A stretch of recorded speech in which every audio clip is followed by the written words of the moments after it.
misericordia y gracia que nos permite estar aquí. Sabemos y entendemos que no estamos aquí por nuestras fuerzas, sino porque Él pone en nosotros el querer. Así que gloria a Dios, hermanos, que Dios nos lleva a estar aquí. En la semana, el domingo, hablábamos acerca de que Dios no justifica, ¿verdad?, la causa de nuestro pecado. Dios no justifica ni nos redime, ¿verdad?, si es que lo hicimos por causa de algún daño que nos hicieron, haya sido de pequeños, ¿verdad?, de jóvenes o ya de grandes.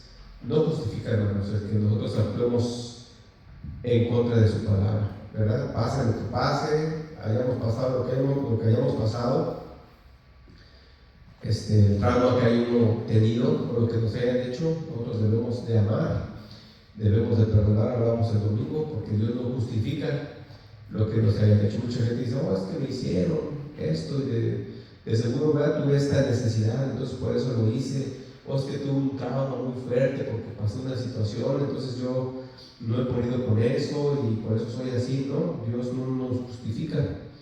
Y de hecho, hermano, nos dice que cada que desobedecemos, ¿verdad?, nosotros estamos menospreciando su palabra. O menos, dice dos palabras: menospreciando y tomando en poco su palabra. ¿Qué quise tomar en poco? O sea, no darle importancia a su palabra. Por ejemplo, si Dios me dice, perdona, ¿verdad?, y yo digo, no voy a perdonar, le estoy menospreciando la palabra de Él, estoy tomando en poco su palabra. No me interesa lo que tú digas, Dios. Yo, ¿verdad?, a mí me hicieron algo y tengo esto y no lo voy a quitar, ¿verdad? Haya sido una violación, haya sido no sé, lo que usted guste, ¿verdad? Entonces tenemos que pedirle a Dios, hermanos, que nos ayude a valorar su palabra, ¿verdad? Cuando nos dice que nos santifiquemos, tomemos atención de que quiere que nos santifiquemos. Cuando dice que vamos para su gloria y para su honra, pues vamos para su gloria y para su honra. Cuando dice que no nos amoldemos a este mundo, no nos amoldemos. Pero a veces decimos, pues no pasa nada. Y precisamente vamos a ver ahorita de eso, hermanos, porque se mueve una doctrina muy fuerte, ¿verdad?, que inclusive a veces se canta y es una herejía. Se dice que, ¿verdad?, que Dios es un amor, nos da un amor sin condición, pero no es cierto que Dios da un amor incondicional. De hecho, la primera cosa que Él te pide para acercarte a Él, te pone condiciones. Para poderte tú acercar a Él, te pide condiciones a través de su palabra, aunque Él te haya escogido, pero Él te pone condiciones. Entonces, por ejemplo, esa canción de amor sin condición y que Dios me ama incondicionalmente, que unconditional love y canciones en inglés, eso es una herejía, es una mentira que va en contra de la palabra de Dios. Y nosotros tenemos que, como cristianos, pues tenemos que saber la palabra para precisamente no caer en estas mentiras, ¿verdad? Porque todos estos centros cristianos, hermano, ¿verdad?, es como llenan sus iglesias, lavando la culpa de la gente con mentiras, ¿verdad? Lavando la culpa de la gente con mentiras. Y sí, Dios también incondicionalmente, vente, ¿verdad? Y vemos entonces el resultado, que no hay iglesias sin santidad. Hay iglesias donde la gente no tiene una lucha, ¿verdad?, contra la carne, sino que te acostumbran a vivir con la carne, ¿verdad? Son iglesias, hermano, de psicología. Ahí se mueve mucho la psicología, en donde no, te hicieron esto, pues vamos a trabajarlo. Y cada fin de semana, ¿verdad?, o entre semanas se predica pura psicología, cómo llevarte bien, ¿verdad?, cómo sacar ese cerebro de la recuperación, que es pura psicología, que viene el cerebro de la recuperación. No se sabía que lo hicieron como una copia de los 12 pasos de Alcohólicos Anónimos. De hecho, lo dijeron, ¿verdad? Y usted sabe que los 12 pasos de Alcohólicos Anónimos son pura psicología para ayudar a la gente, pues, a dejar la bebida, ¿verdad? Aunque dicen que le pides a un poder superior, ellos le piden un poder superior, y luego a veces dicen, puede ser un árbol, puede ser la Virgen, puede ser tu santo, pero tú tienes algo. Entonces no es algo cristiano. Entonces tengamos en cuenta, hermanos, que Dios es un Dios que no da no se entrega incondicionalmente ni nos ama incondicionalmente. Y vamos ahí a Marcos 1:15. No, pero es que sí, ¿verdad? ¿Cómo que no? Dios es un amor, tiene un amor incondicional. No, eso es mentira, ¿verdad? Vamos a Marcos 1:15. Y amor, y es bonito, amor sin condición. Y canciones en inglés que dices, wow, qué bonito, cómo me ama Dios. Pero ¿qué pasa, hermano? Es un engaño, y es un engaño satánico, ¿verdad? Para quitarte la culpa, ¿verdad? Para darte una falsa tranquilidad. Dice Marcos 1:15. Dice, después que Juan fue encarcelado, Jesús vino a Galilea predicando el evangelio del reino de Dios, diciendo, el tiempo se ha cumplido y el reino de Dios se ha acercado. Arrepiéntanse y crean en el evangelio. Dice ahí el 16, andando junto al mar de Galilea, vio a Simón y a Andrés su hermano, que echaban la red en el mar porque eran pescadores, y les dijo, vengan en pos de mí, o sea, síganme, y haré que sean pescadores de hombres. Y dejando luego sus redes, le siguieron. Pasando de ahí un poco más adelante, vio a Jacobo, hijo de Zebedeo, y a Juan su hermano, también ellos en la barca que remendaban las redes, y luego los llamó, y dejando a su padre Zebedeo en la barca con los jornaleros, le siguieron. Vean nada más el precio, hermanos. El precio de seguir a Dios es un precio bastante grande, muy grande. Y Dios empieza con dos requisitos, ¿verdad? El requisito, hermano, para que Dios, ¿verdad?, de verdad se mire que está en nuestras vidas, es arrepentiros y creer en el evangelio. Arrepiéntete de la vida que llevas, de toda maldad, de toda iniquidad, ¿verdad?, de la vida que llevas de lo que sea, cualquier necedad, cualquier maldad. Y número 2, ten fe. Pero no dice, no ten fe ni una fe ciega, una fe sin bases. Y es lo que cree la gente hoy en día. A veces la gente, de verdad, hay gente, hermanos, que tiene años en la iglesia que nunca ha leído la Biblia. Nunca la han leído. No es porque no sepan leer, sino que no tienen un interés en su palabra. Y la Biblia nos da mucho tiempo, muchas citas en donde Dios nos da una orden, que leamos su palabra. Y no solamente que la leamos, sino que meditemos su palabra y que obedezcamos su palabra. Entonces, usted empieza a ver los requisitos que Dios pone. Entonces, no es nada más que amor sin condición. No, es que Dios es amor y no te pide nada. Te acepta así como eres, no te pide nada. No, cuando Dios te pide mucho, arrepiéntete, que es deja la vida que estás viviendo y empieza a vivir la vida que te mando yo, que es esta. Por eso te dice, y cree el evangelio. Cuando tú crees en el evangelio, vas a creer en Jesucristo, porque es la buena nueva, ¿verdad? Que hay salvación por medio de Jesucristo. Y cuando tú crees en el evangelio, vas a creer lo que Jesús te dijo, que te dice, el que me ama, ¿qué? Guarda mis mandamientos. ¿Y será qué? Amado por mi Padre. Sí, como árbol junto a las aguas. Y será amado por mi Padre. Entonces, ¿pone condiciones Dios o no? Una condición bien grande, una condición grandísima, ¿verdad? Pero hay gente que dice, no, Dios me ama así como soy. Usted pregúntele a quien sea y te va a decir, no, Dios me ama así como soy. Y usted ve dentro de eso que va, que vengan en pos de mí, ¿verdad? Y los haré pescadores de hombres. Eso es para todos. Todos somos pescadores, ¿verdad? Todos somos evangelizadores, gente que tiene que evangelizar.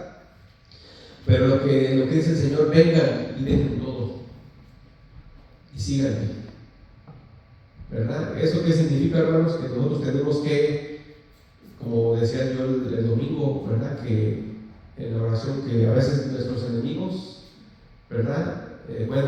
Dice la palabra de Dios que nuestros enemigos, al creer en el evangelio, serán los de nuestra propia casa. Es una promesa que Dios nos da, que gracias a Dios, a veces, ¿verdad? Pues hay familias que la mayoría se hacen cristianos, pero hay a veces uno o dos que no quieren, o papás. Entonces, veíamos que dice la palabra que Él no vino a traer paz, ¿verdad? Sino que vino a traer disensión. ¿Qué es disensión? El conflicto. ¿Por qué? Por causa de Él, ¿verdad? Porque empezamos una guerra, hermanos, una guerra de espiritual contra las tinieblas, y mientras nuestros hijos no sean convertidos, hasta que el Espíritu Santo no entre en ellos, hay una guerra.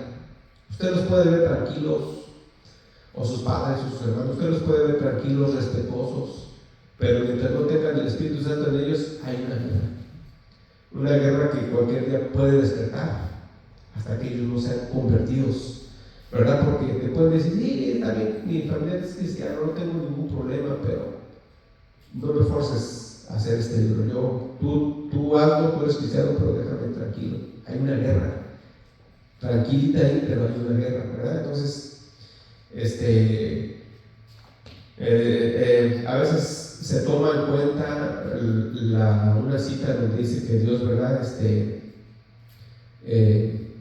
Dejó una oveja, ¿verdad? La 99, y fue por una oveja a buscarla. Y sí es cierto, hermano, sí lo hace, pero cuando hace eso es porque es su oveja, su escogida. Él sabe que es su oveja y va a ir por ella a levantarla, va a ir, ¿verdad?, a rescatarla. Es lo que hace con nosotros, con sus ovejas, ¿verdad? En medio del rebaño, ¿verdad? Viene y nos rescata, y tiene ahí sus 99 ya escogidas, ¿verdad? Y nos rescata. ¿Qué es lo que quiero decir con esto, hermanos? Que también hay cantos que nos dicen, ¿cuánto nos ama Dios, ¿verdad? Que mira todo lo que hace por nosotros y me busca y va por mí. Pero a veces es gente que no es convertida, pero la canción está preciosa, la canción está bonita, o la predicación está bonita, pero no tiene concordancia, ¿verdad?, con la palabra del Señor. Entonces vemos, hermanos, esto: arrepiéntete y obedece la palabra. No hay arrepentimiento, simplemente, hermano, no hay obediencia a la palabra. Vamos a seguir en nuestras maldades, vamos a seguir en nuestras necesidades. Ahora no hay nadie perfecto, ¿verdad? Decíamos el domingo, decir que tenemos entrada hasta el trono de la gracia, y que, ¿verdad?, no es una licencia para pecar. Pues ya pequé, pues en la noche me pongo cuentas. No, eso no debe de ser así. ¿Por qué? Porque Dios no se agrada de eso, y si somos sus hijos, pues Él nos va a quitar, ¿verdad?, esa necesidad, esa maldad. Y como esta herejía, hermanos, de que Dios es un Dios con amor incondicional, hay muchas. Yo recuerdo que cuando yo creía en el arminianismo, usted sabe que el arminianismo es creer, ¿verdad?, pensar que yo decido mi salvación, ¿verdad?, que yo decido mi salvación, y que yo cualquier día que quiera, pues ya me arrepiento, me pongo cuentas y empiezo. Yo antes le decía a mi hija, no, tú a mis hijos, tú eres un hijo de Dios, tú eres un hijo de Dios, ¿no? ¿Pero por qué? No, porque yo tengo fe, dice que tú eres un hijo de Dios, y tú también créelo, ¿verdad? Pero no es así, hermanos. Yo nunca le dije a mis hijos, arrepiéntete. Yo veía que andaban así, o algún amigo, alguna amistad decía yo, tú eres un hijo de Dios, no, sí, tú créelo, sí. Pero nunca le decía, no, mira, arrepiéntete y obedece a la palabra, entonces se mirará por tus frutos si eres un hijo de Dios. Pero qué bonito se escucha, hermano, decirles, sí, ánimo, tú eres, ¿verdad? Lo mejor ponerle, hermano, las cosas como son, ¿verdad? Porque ¿qué pasa, hermano, si por mi herejía que yo creo voy a hacer que una persona, ¿verdad?, esté creyendo algo que no es? Entonces no es correcto que nosotros tengamos estas ideas. Vamos a ir a Hechos 2:14. Hechos 2:14. Me decía una persona, hace poquito hablaba con una persona, y pues obviamente, ¿verdad?, tiene algunos hijos que no son cristianos, y me decía la persona, pues mis hijos ahorita no están en los caminos, pero yo tengo fe. ¿Qué quiere decir, hermanos? No, pero yo tengo fe, que sí, porque yo estoy orando y yo tengo fe. Hermanos, eso solamente Dios lo sabe. Eso es ponernos nosotros como salvadores, porque tu fe no salva a nadie. La palabra de Dios no dice que tu fe salva a alguien. La palabra dice que la soberanía de Dios, por el beneplácito de su voluntad, decide salvar a quien Él quiere. Dice ahí en Hechos 2:14, dice que todos los discípulos perseveraban unánimes en oración y ruego con las mujeres y con María la madre de Jesús y con sus hermanos. En aquellos días Pedro se levantó en medio de los hermanos, y los reunidos eran como 120 en número, y dijo: varones hermanos, era necesario que se cumpliera la escritura en que el Espíritu Santo habló por boca de David acerca de Judas, que fue el guía de los que prendieron a Jesús, y era contado con nosotros y tenía parte en este ministerio. Pues, con el salario de su iniquidad, adquirió un campo, y cayendo de cabeza se reventó por la mitad, y todas sus entrañas se derramaron. Y fue notorio a todos los habitantes de Jerusalén, de tal manera que aquel campo se llama en su propia lengua Acéldama, que quiere decir campo de sangre, porque está escrito en el libro de los Salmos: se echa desierta su habitación, y no hay quien muere en ella. Bueno, hermanos, aquí vemos un ejemplo, ¿verdad? Un hombre lleno de fe, el creador de la fe, hermanos. ¿Quién es el creador de la fe? Jesucristo. Él fue maestro, ¿verdad?, de un discípulo. Fue maestro de un discípulo, y este discípulo, hermanos, pues anduvo con él 3 años, y Jesús tenía toda la fe y toda la sabiduría y toda la palabra, ¿verdad?, sobrenatural, ¿verdad?, para haber hecho que él hubiera creído, pero simplemente a Dios no le plació abrir los ojos a Judas, ¿verdad? Él vio los milagros que hizo Jesús, ¿verdad? Vio las señales, vio levantarse a muertos, vio levantarse a cojos, vio a leprosos sanados, ¿verdad? Vio todo tipo de milagros, hermanos, pero él nunca creyó. No creía en Jesús, ni estaba de acuerdo con su enseñanza. Él lo que quería en el mundo carnal, en el mundo terrenal, él lo que quería era dinero. Él quería dinero, él quería fortuna, y de hecho estaba esperando que Jesucristo, ¿verdad?, se proclamara como rey para aplastar a los romanos, y también pues hacerse, ¿verdad?, de un hombre.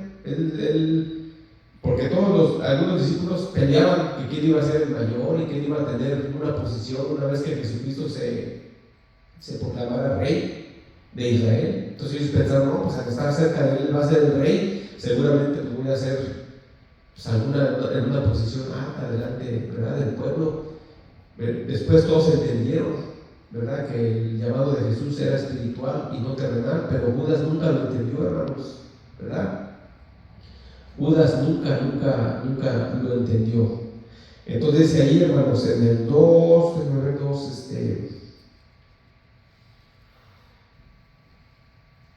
me equivoqué, en el 2:14, dice: entonces Pedro, poniéndose en pie con los 11, alzó la voz y les habló diciendo: varones judíos, todos los que habitan en Jerusalén, esto os sea notorio, y oíd mis palabras, porque esos no están ebrios como ustedes piensan, puesto que es la hora tercera del día. Mas esto es lo dicho por el profeta Joel: en los últimos días, dice Dios, en los días que vienen, derramaré de mi espíritu sobre toda carne, y vuestros hijos y vuestras hijas profetizarán, vuestros jóvenes verán visiones, y vuestros ancianos soñarán sueños.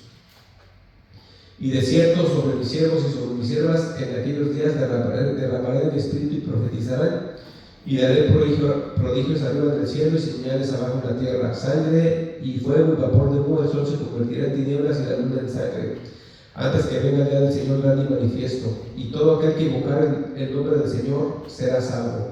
Y luego le dice Pedro a los israelitas que no creían todavía: varones israelitas, oigan estas palabras. Jesús Nazareno, varón aprobado por Dios entre vosotros, por las maravillas, prodigios y señales que Dios hizo entre vosotros por medio de él, como ustedes mismos saben. A entregado por el determinado consejo y anticipado conocimiento de Dios, Prendisteis y matasteis por manos de inicuos, crucificándole, al cual Dios levantó suelto los dolores de la muerte, por cuanto era imposible que fuese retenido por ella. Porque David dice de él: veía al Señor siempre delante de mí, porque está a mi diestra, no seré conmovido, por lo cual mi corazón se alegró y se gozó mi alma. Bueno, Pedro está diciéndole a todos los judíos: ustedes saben lo que sucedió, y está explicándoles por qué pasó, que Dios mandó, ¿verdad?, a Jesucristo. Jesucristo era el Hijo de Dios, ¿verdad? Ustedes vieron los prodigios, vieron los milagros, vieron todo lo que sucedió, ¿verdad?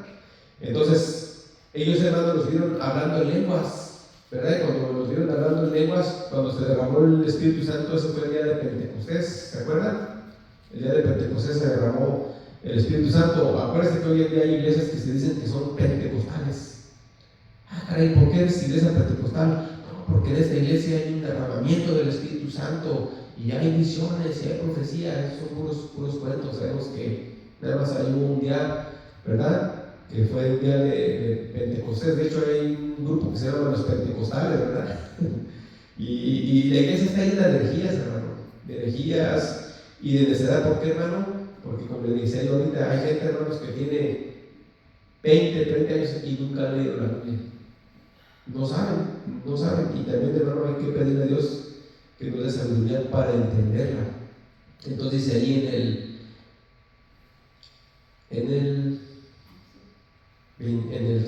vámonos hasta el 35, al 34, dice: porque David no subió a los cielos, pero él no dice: dijo el Señor a mi Señor, siéntate a mi diestra, hasta que ponga a tus enemigos por estrado de tus pies. Sepa pues ciertísimamente toda la casa de Israel, que a este Jesús, a quien ustedes crucificaron, Dios le ha hecho Señor y Cristo. Fíjense, dice que al oír esto, se compungieron de corazón y dijeron a Pedro y a los apóstoles: varones hermanos, ¿qué haremos? Pedro les dijo: arrepiéntanse y bautícese cada uno de ustedes en el nombre de Jesucristo para perdón de los pecados, y recibirán el don del Espíritu Santo. Porque para vosotros es la promesa, y para vuestros hijos, y para todos los que están lejos, para cuantos el Señor nuestro Dios llamare. ¿Verdad? Entonces aquí está el punto, hermanos, ¿verdad? Que Él les dice: no se preocupen, hermanos israelitas, a los que ustedes mataron, a los que ustedes crucificaron, no se preocupen, Él los ama incondicionalmente. No tienen ustedes que hacer nada, porque es amor sin condición. Y dijeron: pues qué bueno que nos aman sin condición. No, aquí otra vez les dice lo mismo, y la Biblia todo el tiempo nos está diciendo, hermanos, ¿verdad?, que nos arrepintamos, que nos santifiquemos, que nos renovemos a través de su palabra.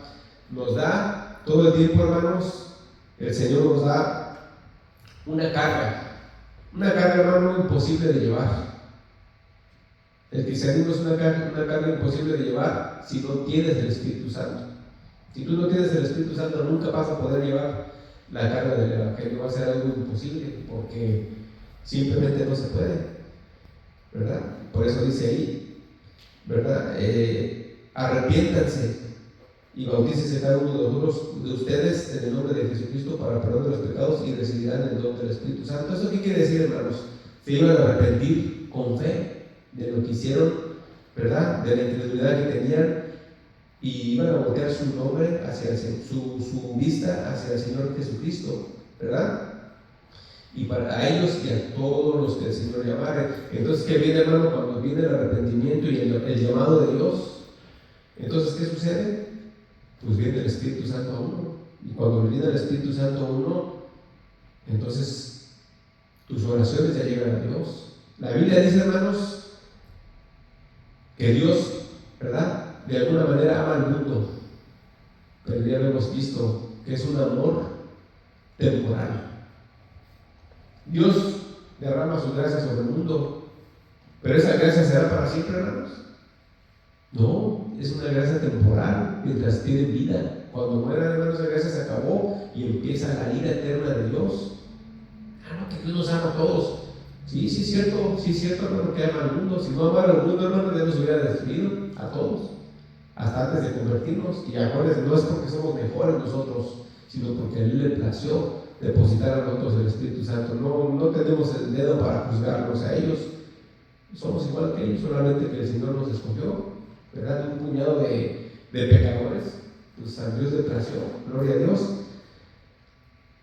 Por eso dice, el arrepentimiento, hermanos, es una de las bases del cristianismo, ¿no? O sea, obviamente, ¿verdad? El Señor llamándonos, el arrepentimiento es dar la vuelta a todo eso que tú hacías antes, a tu viejo estilo de vida, a tu viejo estilo de pensamiento, ¿verdad? Entonces empiezas a obedecer a Dios, empiezas a clamar a Dios, ¿verdad? Y tus oraciones ahora sí llegan a Dios. La Biblia dice, hermano, que, bueno, ahí dice la palabra, que Dios no escucha a los pecadores, pero no es tanto que se refiere a los pecadores como nosotros, sino a los pecadores, ¿verdad? La única oración, hermano, que escucha a Dios de un pecador es la oración de arrepentimiento, para decir que acepta a Jesús, ¿verdad? Entonces, eso solamente viene de Dios. Por eso nosotros no nos turbemos, hermano, cuando vemos a alguien de nuestra familia que como que no quiere. Descansemos en Dios, tengamos fe, pero no digan, mi fe no va a salvar. ¿Cómo que no? Mi fe.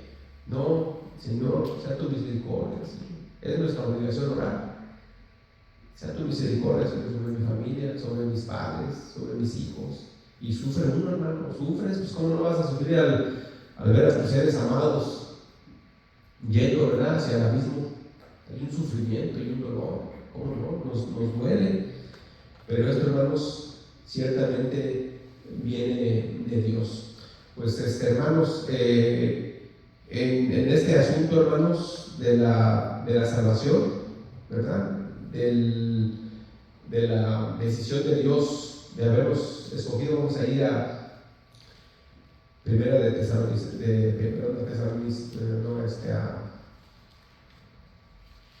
a Efesios 1. Vamos a Efesios.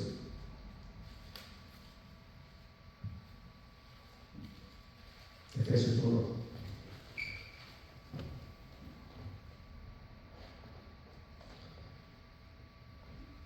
Es necesario, hermanos, que nosotros entendamos esto para que no vivamos atormentados, ¿verdad? Cuando tú entiendes esto, hermano, te dejas de atormentar.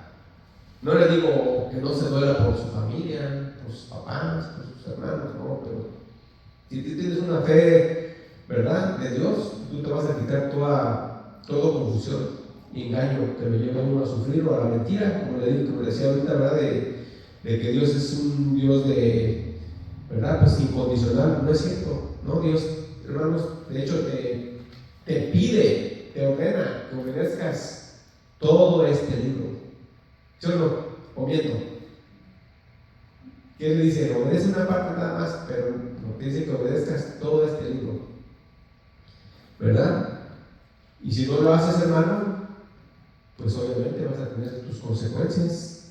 Dios te amó, sí, pero te amó no porque lo merezcas, ¿verdad? Te amó simplemente porque a Él le plació. En eso sí entra una cosa, una doctrina, hermano, que se llama la doctrina de la elección incondicional.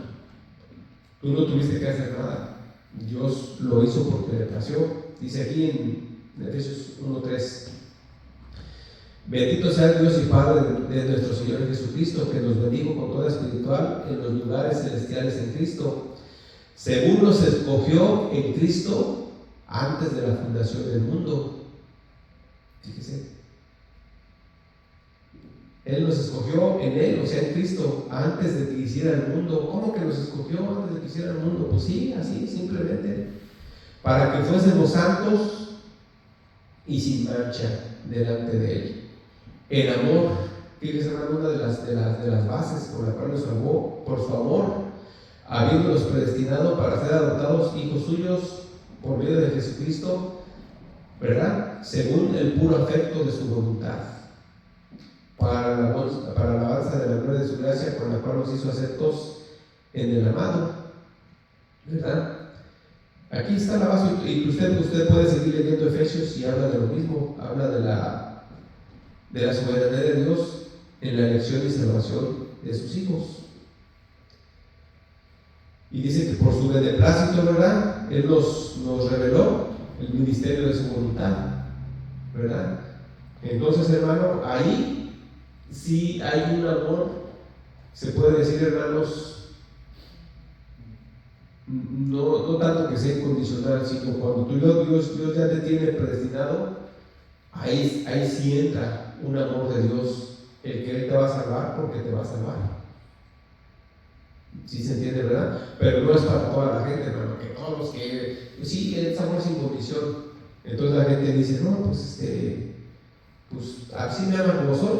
De hecho, fíjese, aquí dice, si Él te salvó y si Él te predestinó, tú vas a vivir santo, ¿verdad?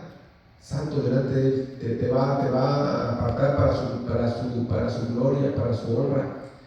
Pero nos hace santos y sin mancha por medio de su muerte, por medio de la muerte de su Hijo Jesucristo. Es como entra en nosotros esa salvación, esa limpieza delante de Dios. Ahora, el domingo veíamos, hermanos, que cuando uno peca, ¿verdad? Cuando tú pecas, Dios te redime tu pecado, ¿verdad? Si no fuera eso, hermanos, ¿cuántas cosas hemos hecho a veces que merecerían la cárcel o la muerte? ¿Y cuántas veces ha pasado, hermano, que Dios no nos ha quitado la vida? Porque a veces redime nuestro pecado, pero sí hay consecuencias. Vimos que hay consecuencias y veíamos la vida de David, como las consecuencias, ¿verdad?, de los pecados que hizo David. ¿Por qué Dios los cargó en sus hijos? Porque Dios maldijo la vida de la familia de David por su pecado. Entonces es como tenemos que tener mucho cuidado nosotros, hermano, que si hay condiciones también para la bendición, hay condiciones. No, pues como ya soy hijo de Dios, entonces yo soy un nene consentido, entonces Dios me va a dar todo, ya no tengo que hacer nada y voy a hacer lo que no. Hay condiciones para la bendición. Y también, hermano, hay puertas abiertas o puertas que podemos abrir, para la maldición. Y no dicen, pues fue a David, hermano, nosotros podemos ser puertas de maldición para nuestros hijos. A veces nuestros hijos, hermano, pueden hacer maldades y necedades. Y puede ser, hermano, usted nunca lo va a saber hasta que esté delante de él y él le diga, le va a revelar todo. Y le diga, por esta causa pasó esto en tu familia, en tus hijos, en tu vida, por tu culpa. Hablamos el domingo. Ahora no tenemos un profeta Natán que venga y nos diga, por cuanto esto hiciste, ¿verdad? Dios, Jehová dice así, no se apartará, ¿verdad?, la espada de tu casa, sino que el mal se levantará dentro de tu propia familia. Entonces tenemos que estar bien atentos, hermano, a no pecar contra Dios. Dice, por cuanto menospreciaste la palabra de Dios, por cuanto te tomaste en poco la palabra de Dios, el mal se levantará dentro de tu propia casa. Y vemos que se mataron unos a otros ahí. Y siempre pasó eso, ¿no?, con sus hijos, con su descendencia de David. Siempre hubo problemas, siempre. Pero ¿qué dice? ¿Qué esperanza nos da Dios, hermano? Que si una persona, ¿verdad?, anda en maldad y se arrepiente, hay bendición también. Ahora acuérdense, hermanos, ¿verdad? Nosotros también tenemos capacidad de bendecir a nuestra familia, ¿verdad? Y es condicional también. La bendición es condicional. La maldición también nos viene por no obedecer a Dios. Y eso es todo, hermano. Yo les invito a que, dice su palabra, hermano, nos salvó a fin de que seamos para alabanza de su gloria. Y solamente esto, hermano, para que también nosotros abramos, hermano, puertas de bendición a nuestra familia, a nuestros hijos, ¿verdad? Porque cada cosa que hacemos, hermanos, uno toma un poco, hermanos, la necedad y la maldad. Cada cosa que hace o bendice o afecta a nuestros hijos. Si lo quiere creer, bien, y si no, también. Pero aquí lo dice en su palabra, ¿verdad? Dice, por eso dice la palabra. ¿Cómo afecta, hermanos, uno de los pecados que dice Dios ahí? La idolatría. ¿Cómo afecta la idolatría, hermanos, a nuestras generaciones? Dice, lo afecta por generaciones, hasta la tercera y cuarta generación de los que la aborrecen. Y usted, hermano, casi todos esos países idólatras son los más pobres del mundo. Son países idólatras, pobres, corruptos, con un Y este país, hermano, era un país que alababa a Dios. Ahora es un país bien idólatra. Este país cada día más idólatra, cada día más también cada día más ateo. O hay un nombre, hermanos, no recuerdo ese nombre, de gente que dice que cree en Dios, pero no más eso, nada más cree en Dios. Entonces es un país que cada día se va alejando más de Dios. No lo dude, que si sigue así un día va a estar peor que el país del que salimos. ¿Verdad? Igualmente, vea usted, Dios no miente, vea usted los países africanos. Hermanos, hoy ya se hacen brujería, hacen muchas cosas de ese estilo. Entonces Dios, hermano, no, es que Dios tiene amor incondicional. No, Dios, hermano, el pecado, y tiene sus consecuencias, ¿verdad? Así que vamos a ponernos de pie, hermanos. Te damos gracias, Señor, por tu palabra, porque tu palabra es buena, es agradable, Señor, y nos invita, Señor, a que meditemos, Señor. Dice tu palabra que nada viene por ti solo, tenemos que buscarlo. Esas bendiciones tenemos que buscarlas, Señor. Ya nos diste la principal, vino de parte tuya, Señor, que es darnos la salvación y la vida eterna. Pero las bendiciones, Señor, esas tenemos que luchar por ellas. Perdona, Señor, si en alguna de esas decisiones maldecimos a nuestra familia, desobedeciendo y menospreciando tu palabra, Señor. No permita, Señor, que pase en nuestras vidas como David, Señor. Que nuestra maldad llegue al punto, Señor, que nuestros hijos, Señor, que los que están a nuestro lado sean maldecidos, sino al contrario, Señor, que seamos una bendición para sus vidas, Señor, siempre tomando en cuenta tu palabra y valorándola, Señor. Gracias te damos, Padre Santo, en el nombre de Jesús. Amén. Dios bendiga.